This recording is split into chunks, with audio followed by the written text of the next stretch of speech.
Hai,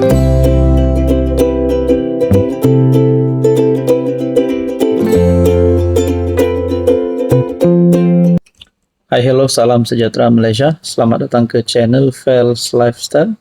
Terima kasih kerana terus setia dan terus bersama di dalam channel ini. Tuan-tuan dan puan, berkaitan dengan kes Zara Khairina yang menjadi satu topik ataupun isu yang paling panas di seluruh Malaysia pada hari ini, terutamanya di negeri Sabah. Ada yang kata beberapa menteri, beberapa kepimpinan yang berkepentingan di dalam menangani kes ataupun isu sebegini berdiam diri. Ada yang kata mereka ini sehingga digesa untuk letak jawatan. Saya tidak pasti mereka ini tidak melakukan tugas, mereka ini layak atau tidak memegang jawatan itu. Tapi yang saya pasti, kita semua mahu keadilan untuk Zara Khairina. Daripada kita menggesa mereka ini letak jawatan, menggesa mereka ini lepaskan jawatan mereka dan bercakap buruk, lebih baik kita fikir kepada penyelesaian untuk keluarga yang ditinggalkan. Akhirnya ini satu keputusan Menteri Anwar, yaitu menteri di dalam kabinet kerajaan, Menteri Kerajaan Perpaduan Saifuddin Nasution, Menteri Dalam Negeri, dalam satu keputusan beri penjelasan kes Zara Khairina di Dewan Rakyat pada Isnin. Menteri Dalam Negeri Datuk Seri Saifuddin Nasution akan memberi penjelasan di Dewan Rakyat pada Isnin berhubung kematian pelajar tingkatan 1 Zara Khairina Mahathir. Sebelum saya teruskan, saya perkenalkan, ini adalah terapi imun. Ini adalah produk untuk semua jenis penyakit. Sekiranya Anda ada masalah 3 serangkai, gout, kolesterol, darah tinggi, kencing manis, dan macam-macam lagi, Anda boleh menghubungi saya di nombor yang tertera. Beliau berkata, isu itu penting dijelaskan kerana banyak dibangkitkan ahli parlimen. Saya memilih Isnin untuk membuat kenyataan Menteri Dalam Parlimen mengenai isu ini. Katanya pada sidang media, selepas mempengerusikan mesyuarat jawatan kuasa induk pengurusan warga asing di Sabah dan mesyuarat jawatan kuasa khas status kewarganegaraan negeri Sabah di Parsini pada Khamis. Zara Khairina disahkan meninggal dunia di Hospital Queen Elizabeth, Kota Kinabalu pada 17 Julai lalu. Sehari selepas ditemui tidak disedarkan diri di dalam longkang berhampiran asrama SMKE Tun Datuk Mustafa Papar pada jam 4 pagi.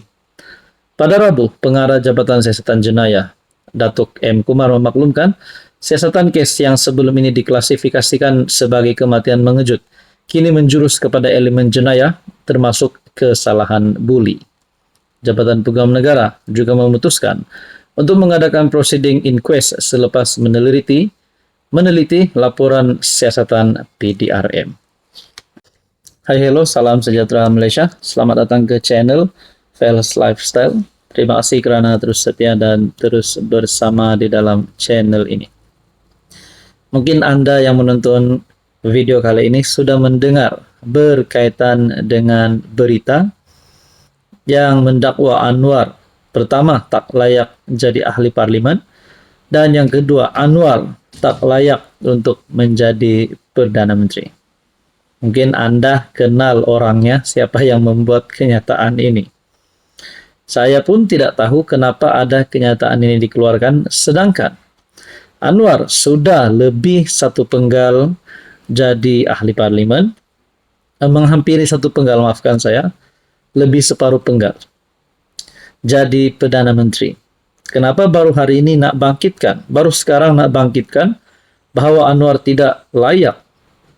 Dan ini disebutkan melibatkan pengampunan yang diterima Datuk Seri Anwar Ibrahim. Oke, sebelum saya teruskan, saya nak perkenalkan kepada Anda, ini adalah terapi imun. Produk ini adalah untuk mendidik, menyeimbangkan dan meningkatkan sistem imun badan Anda sehingga mampu melawan pelbagai jenis penyakit. Sekiranya Anda hari ini mengalami apapun juga masalah kesehatan, saya boleh bantu Anda.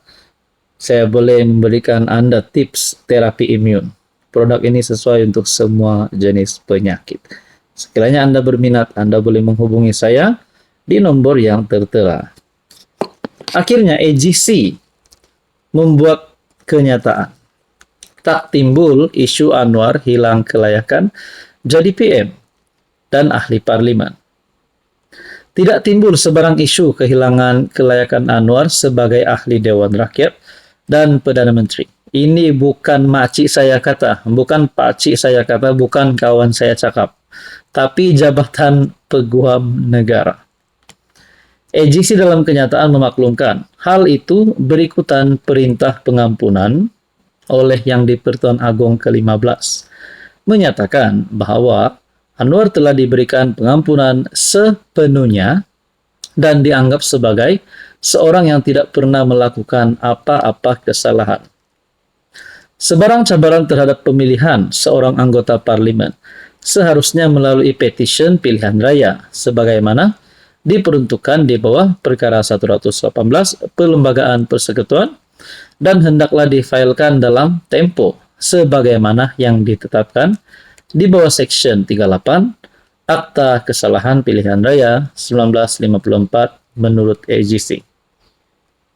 AGC berkata, asas kepada tindakan Waita Morti tersebut adalah pengampunan yang telah diberikan kepada Anwar tidak mengandungi sebarang pembatalan terhadap kehilangan kelayakan Anwar di bawah perkara 48 dalam kurungan 1 dalam kurungan I kecil Perlembagaan Persekutuan.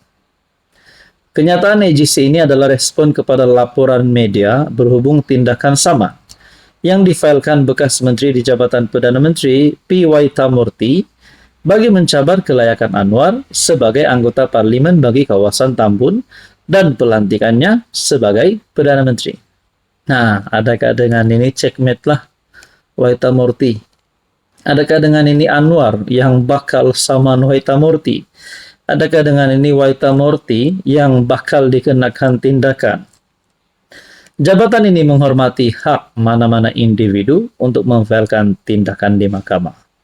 Dalam hal ini, Mahkamah Rayuan dalam kes Anwar Ibrahim v. Muhammad Khairul Azam Abdul Aziz 2023 2 MLJ 545 telah memutuskan bahwa Yang di-Pertuan Agong mempunyai kuasa untuk mengampunkan terhadap sabitan dan hukuman menurut kenyataan itu. 12 Ogos lepas, Waita Morti memfailkan saman pemula di Mahkamah Tinggi KL bagi mendapat peristiharan bahwa pelantikan Anwar sebagai PM pada 24 November 2022 adalah tidak berperlembagaan, terbatal dan tidak sah. Pengurusi Hindraf itu turut memohon peristiharan bahwa pemilihan Anwar sebagai MP Tambun dalam PRU 15 juga tidak berperlembagaan, terbatal dan tidak sah. Apa komen Anda?